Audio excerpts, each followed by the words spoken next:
سرسبز اس گلزار کے یہ پھول ہیں عطار کے، سرسبز اس گلزار کے یہ پھول ہیں عطار کے، مردہ دلوں کو دے جلا ہادی ہے طلبگار کے، مردہ دلوں کو دے جلا ہادی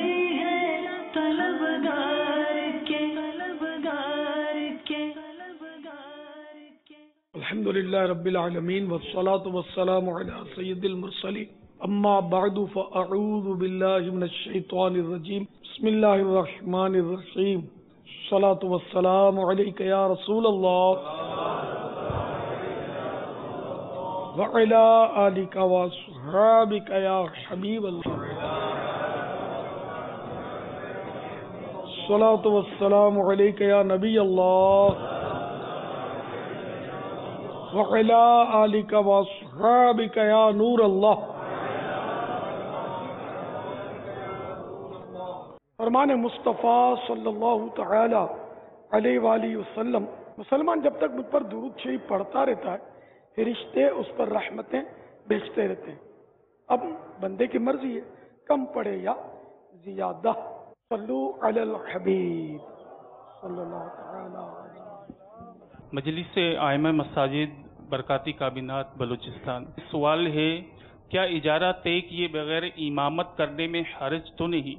کیونکہ بسا اوقات مسجد کمیٹی والے کہہ دیتے ہیں کہ آج سے آپ ہمارے امام ہیں، جبکہ کام مشاعرہ مدت کا تعین نہیں کیا جاتا۔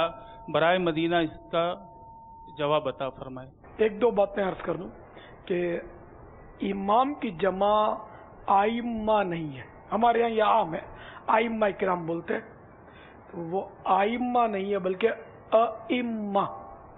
جیسے اذان کو آذان بولتے ہیں ہمارے یہاں، اذن مانے کان، اذن کی جمع ہو گئی آذان، تو مؤذن صاحبان دو کان میں انگلیاں ڈالتے ہیں اسے، لیکن وہ آذان نہیں دیتے، اذان دیتے ہیں۔ آذان اپنے پاس ہی رکھتے ہیں، اپنے سر کے اندر پیوست رکھتے ہیں آذان، اور اذان دیتے ہیں۔ تو آئمہ کی جگہ اب ائمہ کرام کی عادت ڈالی ہے، اکثر یہی ہے۔ حالانکہ مبالغہ کرو تو 20 مرتبہ مدنی مذاکرے میں نے یہ وضاحتیں کی ہے، لیکن ایک تعداد ہے جو مدنی مذاکرہ سنتی ہی نہیں ہے، یہ سمجھتے ہیں کہ ہم نے یہ گردانیں رٹ لی، ہم نے مطلب درس نظامی کر لیا، ہم کو سارا اسلام آ گیا۔ ایسا نہیں، بہت ساری غلطیاں پھنسی ہوئی ہوتی ہے دماغ میں، تو مدنی مذاکرے میں بارہا ان کی طہارت کا سامان ہو جاتا ہے الحمدللہ۔ اس لیے مدنی مذاکرہ آپ دنیا میں جہاں بھی ہوں اپنے اوپر لازم کر لیں۔ اللہ آپ کے مدنی چینل کو سلامت رکھے، یہ آپ کو گھر آ کے سکھا رہا ہے۔ دوسرا وہ سلام میں السلام علیکم ورحمۃ اللہ وبرکاتہ، یہ تو اس کا تلفظ تو عام طور پہ غلط ہوتا ہے، اور جب ہم جیسوں کے سامنے آتے ہیں نا تو بڑے تکلف کے ساتھ تھوڑا یوں مخارج کا خیال رکھا جاتا ہوگا۔ عام حالات میں تو اس کا بھی خیال شاید نہ رکھا جاتا ہو، لیکن ساتھ میں کہیں واو کھا جاتے ہیں، السلام علیکم ورحمۃ اللہ وبرکاتہ یوں بولتے ہیں، کوئی برکاتہ بولتا ہے تو راہ پر زبر ہے برکات، ٹھیک ہے، اور برکات تو ہو، بعض برکات ہی کہہ دیتے ہیں تو ہو شامل ہے حدیث پاک میں۔ اچھا، دوسرا ایک واو ہے، السلام علیکم ورحمۃ اللہ وبرکاتہ، تو یہ واو کھا جاتے ہیں، میرے سامنے واو کھاتے ہیں، اور جب اکیلے میں آپس میں خدا جانے کیا کیا کھا جاتے ہوں، بہت کچھ کھا جاتے ہوں۔ السلام علیکم، سلام ہوا ہی نہیں، رسم سلام ہوا، نہ اس کا جواب واجب، نہ یہ سنت ادا ہوئی سلام کی، نہ کچھ۔ السلام علیکم کا تو بالکل یعنی کہ بگاڑ کے رکھ دیتے ہیں۔ میں نے ایک جنرل بات کہی ہے کہ یہ غلطیاں ہمارے یہاں عام ہیں۔ اب ہم سوال پر آتے ہیں، اجارہ بلا تعین، تو جہاں اجرت صراحتاً یا دلالتاً ثابت ہو کہ یہ اجرت دینی ہے اور لینی ہے، ٹھیک ہے نا، تو اب ایسی صورت میں طے کر لینا واجب ہے۔ بغیر طے کیے اگرچہ وہ اجرت مثل کا حقدار تو ہو جائے گا لیکن فریقین گناہگار ہیں. اجرت مثل یعنی کہ وہاں جو اجرت معروف ہو یعنی عرف ہو جس اجرت کا دی جاتی ہو اتنی اجرت کا حقدار ہو جائے گا لیکن طے نہیں کیا اس لیے گناہگار ہوں گے. اس میں جھگڑے کی صورت بھی تو ہے, جھگڑا تو ہونا ہی ہے جس سے وہ بعض اوقات اب بھی ہوتا ہوگا رکشے ٹیکسی والے صاحب اپنے انصاف سے دے دو, مزدور اٹھائے گا آپ انصاف سے دے دینا. اب وہ جب دیا تو بولا یار یہ کوئی تمہارا انصاف ہے, ہمارا تو یوں ہو گیا نا پسینہ نکل گیا نا پھر راستے میں اتنی دیر بھی لگ گئی اور ٹریفک بھی جام تھا تو چنی تو چنا, یہ کر کے وہ زیادہ اجرت کے طالب ہوتے ہیں. پھر منہ ماری, لڑائی, دل آزاری, اظہار ثانی, نہ جانے کیا کیا ہوتا ہے. تو یہ نہ بھی ہو لیکن اس کا امکان رہتا ہے. تو بہرحال اصول یہ کہ جہاں اجرت صراحتاً یا دلالتاً ثابت ہے, دلالتاً انڈرسٹوڈ ثابت ہے, وہاں طے کرنا واجب ہے. بغیر طے کیے فریقین گناہگار ہوں گے. ہاں جہاں اجرت اس طرح ہے کہ جیسے چائے ہے تو پتہ ہے اس ہوٹل میں چائے اتنے کی ہے تب طے کرنے کی ضرورت نہیں ہے, پتہ ہے دونوں. اسی طرح بس کا کرایہ پتہ ہے تو ہم یہاں طے کرنے کی حاجت نہیں کہ بھئی ادھر سے ادھر تک اتنا کرایہ ہے. تو امام سے بھی جبکہ اجرت کا وہی جو کیا ہے لینا دینا ضروری ہے, طے آپس میں انڈرسٹوڈ ہے. تو اب یہ کہ طے کرنا ضروری ہے. مروت میں طے نہیں کریں گے تو ظاہر ہے وہ گناہگار ہوں گے. اب یہ ایسا نا سمجھی اور معلومات کی کمی کا دور ہے کہ امام بیچارہ بولے نا میں اتنی تنخواہ لوں گا, اس کا ڈبہ گول کر دیں گے. یہ جو حالا اتنا اس کو برا بھلا بولیں گے, حالانکہ وہ عالم ہوگا اور علم کی بات کی اس نے کہ جب دینا اور لینا ہے طے تو پھر بولنے میں کیا حرج ہے تاکہ گناہ سے بچ جائے. لیکن کئی گناہوں کا شاید صدور شروع ہو جائے, عوام جو ہیں یہ بولنا شروع کر دیں یار لالچی آدمی ہے, منہ سے مانگ لیا اس نے تو صحیح تو کیا یار, کھاتے بھی تو منہ سے ہے نا آپ لوگ یار, حکم شریعت بھی تو منہ سے بیان کیا جائے گا نا, کیا حرج ہے اس میں.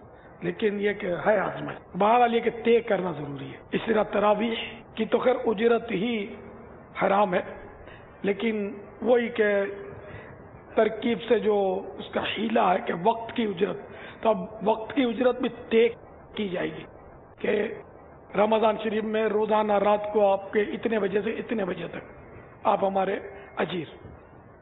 اب یہ طے ہوگا تو یہ طے کر رہے گا اور بھلے لاکھوں روپے آپ دے دیں وہ الگ بات ہے. طے ہو جو فریقین کو منظور ہو, اور طے نہیں ہوا یہ طے ہو گیا کہ میں نہیں لوں گا میں نہیں دوں گا, اور یہ واقعی طے ہو گیا اب دینے کو آپ سونے کی اینٹیں اٹھا کر دے دیں تو جائز ہوگا, اور لینا دینا دونوں جائز ہوگا. لیکن ہمارے یہاں تراویح بدقسمتی سے اب اجرت پر پڑھائی جاتی ہے. انڈرسٹوڈ ہو تب بھی ناجائز ہے کہ ملے گی, پتہ ہے کہ یہ لے گا, ہے ایسا ہی کہ بعض لوگ طے نہیں کرتے سمجھتے ہم نے طے تھوڑی کیا, جو دینا ہے دے دیں, نہ دیں تو پتہ چلے گا کہ کتنی پشتے کھنگالتے ہیں اس کی. صلو علی الحبیب صلی اللہ علی محمد. عبدالرزاق قطاری المدنی رکن مجلس حجویری کابینات. آپ کی بارگاہ میں عرض ہے کمیٹیوں میں عموماً محلے کے نمازی ہوتے ہیں, کیا انہیں مسجد کے متعلق معلومات حاصل کرنا ضروری ہے؟ کمیٹی والے تو ہیں ذمہ دار, مسجد چلانے والے ہیں نا, ان کو تو پوری معلومات ہونی چاہیے.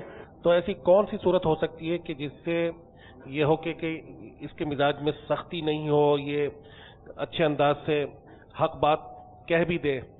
کیا انداز اختیار کرنا چاہیے؟ آیا بالکل اسٹریٹ فارورڈ ہو جانا چاہیے امام کو, یا اس کا انداز کیسا ہونا چاہیے امام کا کہ وہ حق بات کہہ بھی دے اور سامنے والے اس کو اچھے انداز سے قبول بھی کر لیں؟ نرمی ہونی چاہیے, حکمت عملی ہونی چاہیے, کہاں کب کتنا سمجھانا ہے. اب وہ سارے دفاتر کھول دے گا تو اگلے تو بپھر جائیں گے, یا اگلے ہیں ہی غصے میں اس وقت گھومی بھی ہے. اب اس وقت امام صاحب آیتیں اور حدیثیں بیان کریں گے بھی تو ہو سکتا ہے وہ کچھ اور بول دیں جس سے ایمان کے لالے پڑ جائیں. تو اس لیے وہ حکمت عملی سے ہی کرے, اور یہ بھی دیکھ لے کہ یہ آیا میری مانیں گے بھی یا نہیں. اب یہ پتہ ہے کہ مانیں گے نہیں, الٹا کچھ بک بک کر دیں گے, وہ فساد بڑھ جائے گا. تو یہاں بھی اس کو دیکھنا ہے. تو بہرحال یہ کہ حکمت عملی, احقاق حق جو ہے وہ بھی حکمت عملی سے ہی ہوگا, ابطال باطل وہ بھی حکمت عملی سے ہوگا. ہر صورت میں اب ڈنڈا تو نہیں چلتا.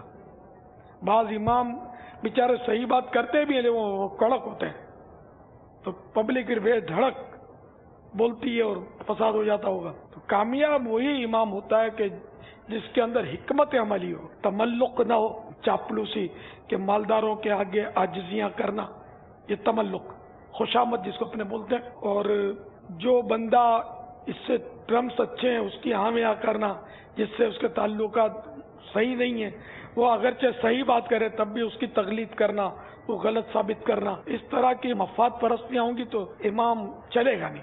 دنیا میں چل بھی گیا تو آخرت میں مارا جائے گا. تو اس لیے خوف خدا کے ساتھ ترکیب رکھے، اور امام کو اتنی معلومات ہوں کہ کس طرح مطلب ہے کہ بات کرنی ہے، اس کو آیتیں یاد ہوں، مدینہ روایتیں یاد ہوں، فقہی جزئیات یاد ہوں، تو پھر ایسا وزن پڑے گا بات کا، مدینہ ہو جائے گا. بھائی حکمت عملی. ہمارے امام اسلامی بھائی یا جو بھی مسجد کے امام ہیں اپنے نمازیوں کو بالخصوص فجر کے نمازیوں کو بڑھانے کا کیا طریقہ ہونا چاہیے؟ میں نے تو تھوڑی صدائے مدینہ لگائی ہے، فجر میں اٹھانے کا، گھر پہ جا کے دروازہ بجانے کا کام بھی کیا ہے تھوڑا سا. جب شاید دعوت اسلامی نہیں ہوگی، پہلے کی بات کر رہا ہوں، تو امام صاحب کو کیا کرنا چاہیے؟ مولا مشکل کشا بھی جگاتے ہوئے آ رہے تھے نا، اور پھر ابن ملجم بدبخت نے حملہ کیا اور شہادت عمل میں آئی. پیارے آقا صلی اللہ تعالی علیہ وآلہ وسلم کا بھی جگانا ثابت ہے. حضرت ابو بکرہ رضی اللہ تعالی عنہ فرماتے ہیں میں سرکار دو عالم صلی اللہ تعالی علیہ وآلہ وسلم کے ساتھ نماز فجر کے لیے نکلا تو آپ صلی اللہ تعالی علیہ وآلہ وسلم جس سوتے ہوئے شخص کے پاس سے گزرتے اسے نماز کے لیے آواز دیتے یا اپنے پاؤں مبارک سے ہلا دیتے. یہاں حدیث پوری ہوئی اور اس کی تخریج ابو داؤد کتاب التطوع. اب اس کی حدیث کے بعد لکھا ہوا ہے لہذا جو خوش نصیب انسان کسی کو فجر کی نماز کے لیے جگاتا ہے تو وہ نبی کریم صلی اللہ تعالی علیہ وآلہ وسلم کی اس ادا کو ادا کر رہا ہے. اب یہ سرکار صلی اللہ تعالی علیہ وآلہ وسلم مبارک پاؤں سے ہلاتے ہیں، تو یہ اس پاؤں مبارک سے ہلاتے تھے کہ ایک ٹھوکر سے احد کا زلزلہ جاتا رہا. رکھتی ہیں اتنا وقار اللہ اکبر ایڑیاں، مگر ہمارے پاؤں سے جو ہے نا یہ اٹھ کر ہو سکتا ہے کہ ٹھوک دیا، زلزلہ آ جائے. اس لیے پاؤں سے جگانا اس کو سنت مت بنانا. یہ سرکار صلی اللہ تعالی علیہ وآلہ وسلم کا حصہ ہے کہ میرے آقا جس کو قدم مبارک سے ہلا دیں اس کی ساری بلائیں دور کر دیں، اس کو دونوں جہانوں کا چین بخش دیں. دل کرو ٹھنڈا میرا وہ کفے پا چاند سا.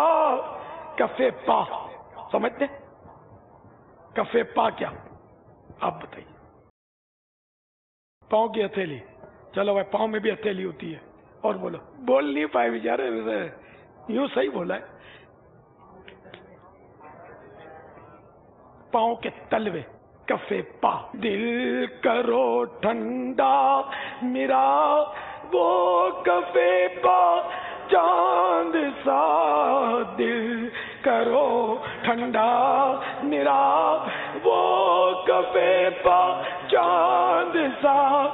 سینے پہ رکھ دو ذرا تم پہ کروڑوں درود. سینے پہ رکھ دو ذرا تم پہ کروڑوں درود. تحفہ ملے گا. قلم البنجال. اب ہتھیلی تو ہاتھ کی ہتھیلی، یہ پاؤں کی ہتھیلی، پاؤں کی تلی، تلا، تلوا، کفے دست ہتھیلی، کفے پا پاؤں کا تلوا. صلو علی الحبیب صلی اللہ تعالی علی محمد. امام کو بھی چاہیے کہ اس طرح آپ نمازیوں کے دل میں اتر جائیں گے، ان کا دروازہ بجا کے ان کی اجازت سے نہ نظر آتا ہو تو پوچھا تو پھر بہرحال آپ بول دیں کہ میں حاضر ہو جاؤں گا. اس کے لیے امام صاحب کو جلدی نہیں اٹھنا پڑے گا بابا؟ تو امام کو تو تہجد پڑھنی چاہیے نا یار. انشاءاللہ ہمارے امام صاحبان تہجد بھی پڑھیں گے، اشراق چاشت بھی پڑھیں گے، اوابین بھی پڑھیں گے. تو امام کیسے کرے بابا؟ جلدی سوئے امام. بعض اوقات اماموں کی عادت ہوتی ہے کیونکہ ڈیوٹی ہارڈ نہیں ہوتی اتنی، تو رات کو دیر تک جاگتے ہوں گے، تو لیکن اکثریت دیر تک نہیں جاگتی ہوگی. کیونکہ امام صرف امام مت پر اکتفا کرے یہ ضروری نہیں ہے. بعض اوقات تدریس ہوتی ہے، بعض اوقات خود طالب العلم ہوتے ہیں، پڑھتے ہیں پڑھاتے ہیں، اس طرح ان کے مشاغل ہوا کرتے ہیں. ایک تعداد ہے امام کی، بلکہ شاید 99.9 نکاح رجسٹرار بننے کی کوششوں میں لگے رہتے ہوں گے کسی طرح. یہ مطلب کیونکہ اس میں مال کی برسات ہوتی ہے، تو یوں بھی ان کی کچھ نہ کچھ مصروفیات ہوتی ہوں گی. ٹیوشن پڑھاتے ہوں گے گھروں میں جا کے، تو صبح سویرے پڑھانے جانا ہوگا، تو اس لیے بھی ان کو جلدی سو جاتے ہوں گے. کئی ایسے ہیں کہ مدرسۃ المدینہ کے قاری صاحبان ہوتے ہیں، جامعہ عبد المدینہ کے مدرسین، طلباء کرام، تو یوں یہ کر لیتے ہوں گے اپنا جو بھی حساب کتاب ہے گزارے گا. تو مصروفیت تو ان کی رہتی ہوگی، لیکن تہجد کو بھی اپنی مصروفیت میں جگہ دے دیجیے.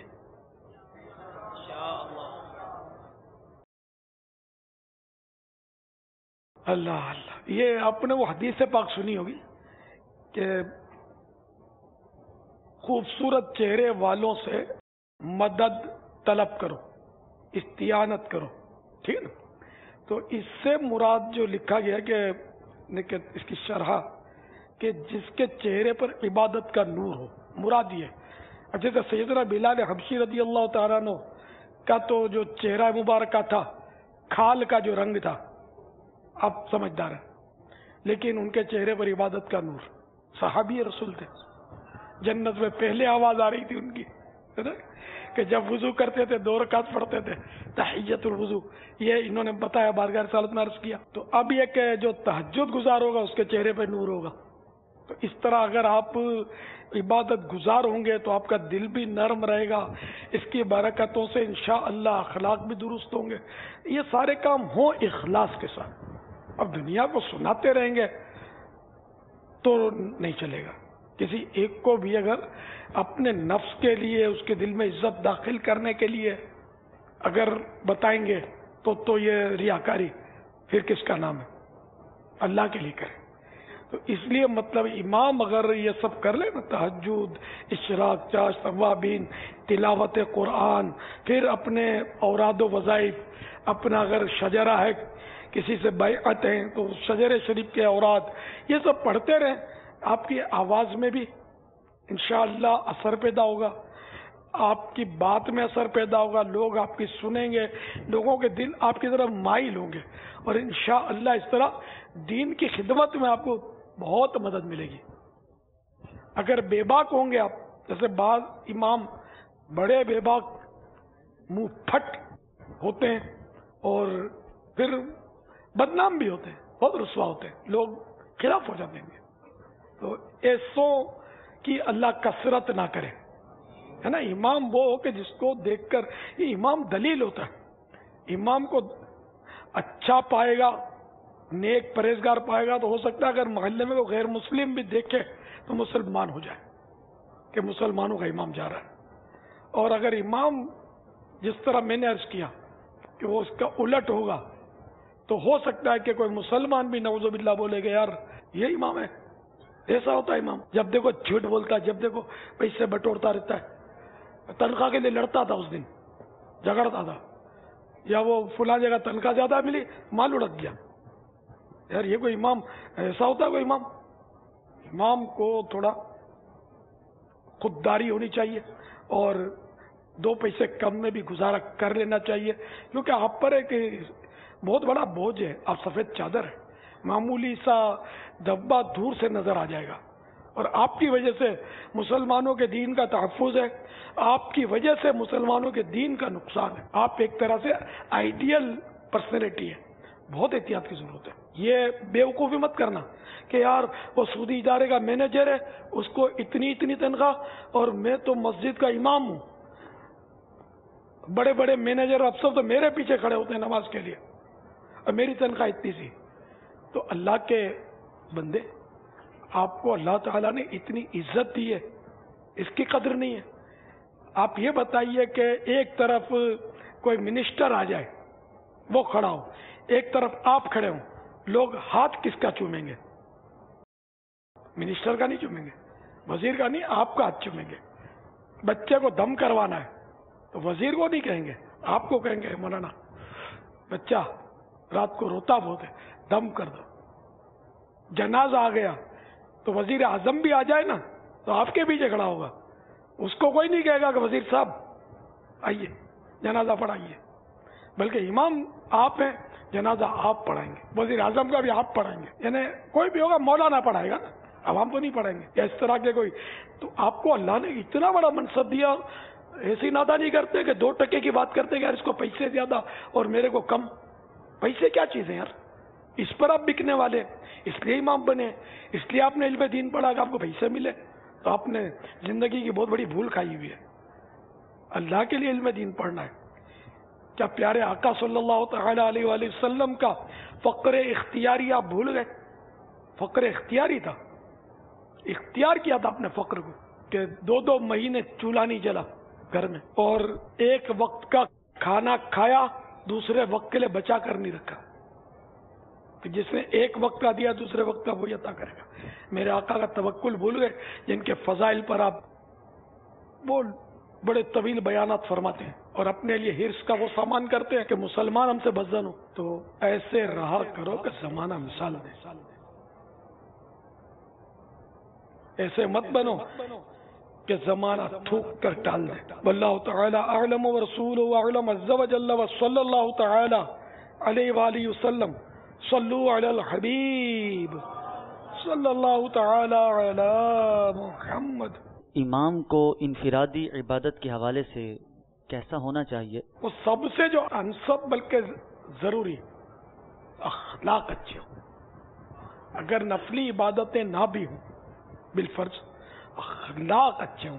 اگر نفلی عبادت کرتا اور اخلاق برے ہیں نا، دل آزاریوں سے بچ نہیں سکتا، گناہوں سے بچ نہیں سکتا، ایذاء مسلم سے بچ نہیں سکتا.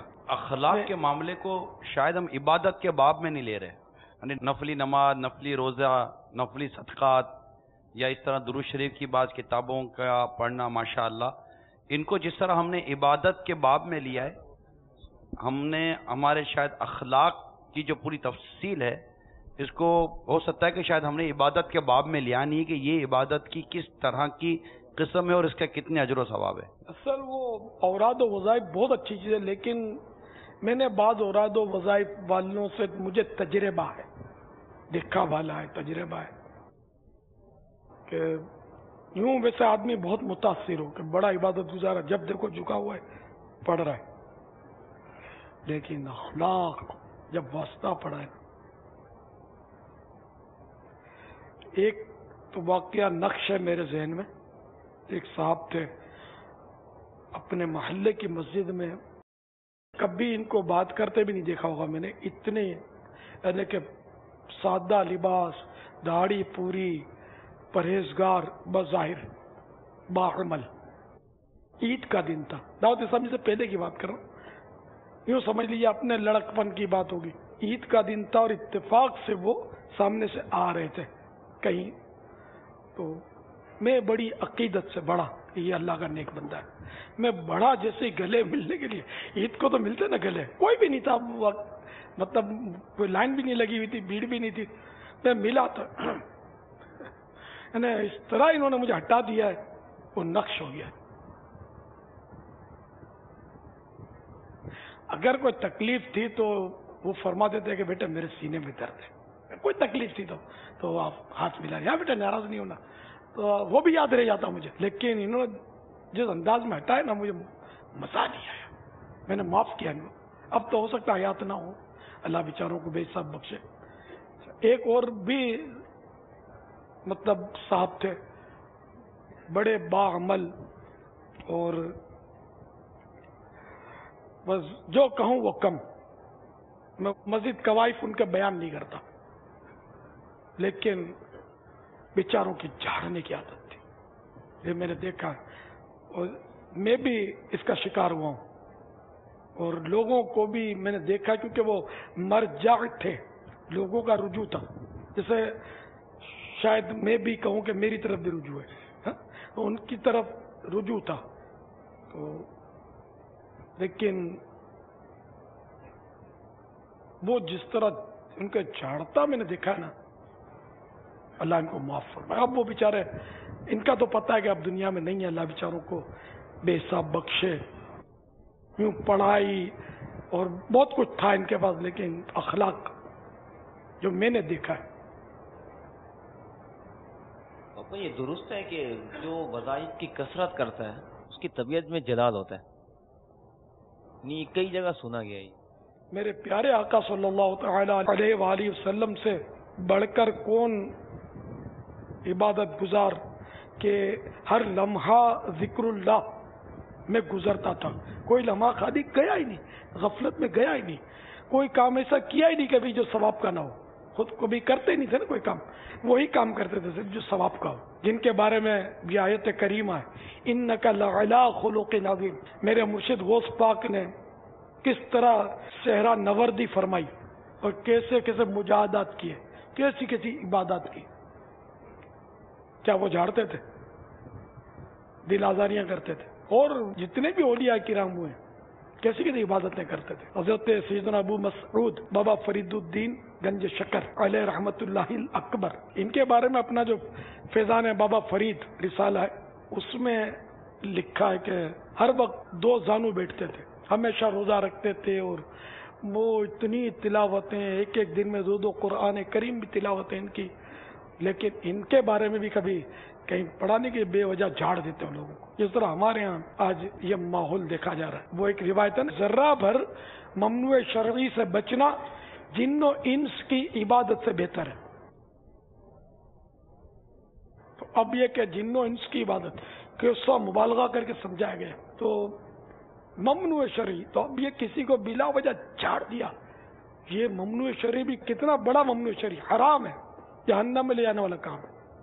مسلمان کو اس طرح ایذا دی. اب وہ لاکھ دلائل خیرات شریف پڑھتا رہے, روزانہ 1 نہیں 10 قرآن ختم کرتا رہے, لیکن اگر اس نے بلا وجہ شرعی کسی کو جھاڑا ہے تو گیا نا کام سے. بے شک یہ نفلی عبادتیں نہ کرتا, لیکن مسلمانوں کے دل نہ دکھاتا ہوتا, یہ فائدہ نہیں. کہ امام نفل عبادت کرے, بے شک تلاوت کرے, ورد و وظائف کرے کرے کرے کرے, لیکن اخلاق درست رکھے. ہاں, دونوں میں سے کس پر ہاتھ رکھ رہا ہے, یہ آفر ہو کہ یا تو آپ کو حسن اخلاق کی نعمت دی جاتی ہے کہ آپ مسلمانوں کے دل آزاری سے آپ کو محفوظ کیا جاتا ہے, یا آپ کو تلاوت اور یہ سب بخشا جاتا ہے کہ آپ تھکیں گے نہیں, اوراد و وظائف کرتے رہیں گے مگر لوگوں کے دل آپ سے دکھا کریں گے. ان دونوں میں سے ایک پر ہاتھ رکھ دو تو میں دونوں ہاتھ رکھ دوں گا حسن اخلاق پر, کہ مجھے مسلمانوں کے دل آزاری گوارا نہیں ہے. واللہ تعالی اعلم ورسولہ اعلم عز وجل وصلی اللہ تعالی علیہ وآلہ وسلم. صلوا علی الحبیب صلی اللہ تعالی علی محمد. سرسبز اس